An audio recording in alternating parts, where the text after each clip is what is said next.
Si vous voulez aller à l'université, vous devez passer des examens. Je les ai ratés 3 fois. J'ai eu beaucoup d'échecs. J'ai échoué à des choses ridicules. Par exemple, j'ai échoué à un test clé de l'école primaire à 2 reprises. Et j'ai échoué genre 3 fois au collège. Et vous aurez du mal à y croire. Mais à Hangzhou, ma ville, il n'y avait qu'un seul collège. Et aucun autre collège nous aurait acceptés. On était trop mauvais. Je pense qu'on doit s'y habituer. On n'est pas si bon que ça. Encore aujourd'hui, il y a beaucoup de gens qui nous rejettent. Vous savez, pendant 3 ans j'ai essayé, mais j'ai échoué à l'université. Alors j'ai postulé à plusieurs jobs, mais j'ai été rejeté 30 fois. J'ai été à la police, on m'a dit non, t'es pas assez bon. Je suis même allé au KFC, quand le KFC est venu en Chine, dans ma ville. 24 personnes se sont présentées. 23 personnes ont été acceptées. J'étais le seul gars à avoir été rejeté. Et quand je me suis présenté à la police, 5 personnes se sont présentées, 4 personnes ont été acceptées. J'étais encore le seul gars à avoir été rejeté.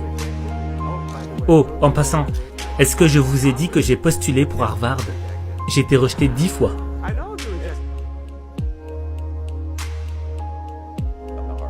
Et là, je me suis dit, peut-être qu'il faudra que j'aille donner cours là-bas un jour.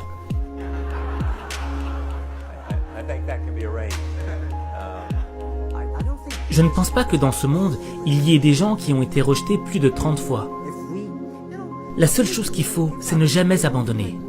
Comme Forrest Gump, il faut continuer à se battre. Il faut continuer à s'améliorer soi-même. On n'a pas le temps de se plaindre.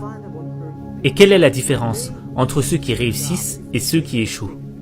J'ai remarqué que si les gens font une erreur, et si ils se plaignent des autres, ils ne reviendront jamais. Mais si une personne fait un bilan de conscience sur elle-même, et qu'elle se dit « là ça ne va pas avec moi, là ça ne va pas avec moi », là, il y a de l'espoir. La question, ce n'est pas juste comment devenir riche. La question, c'est comment vivre la vie que tu mérites. Comment changer ta vie?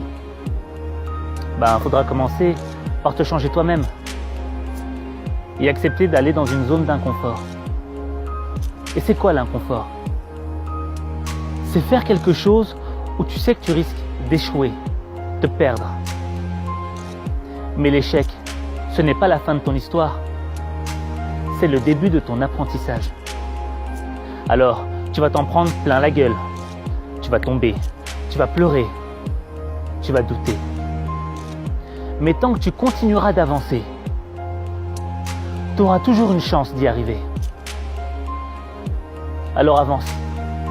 Parce qu'il n'y a que toi qui peux avancer. Il n'y a que toi.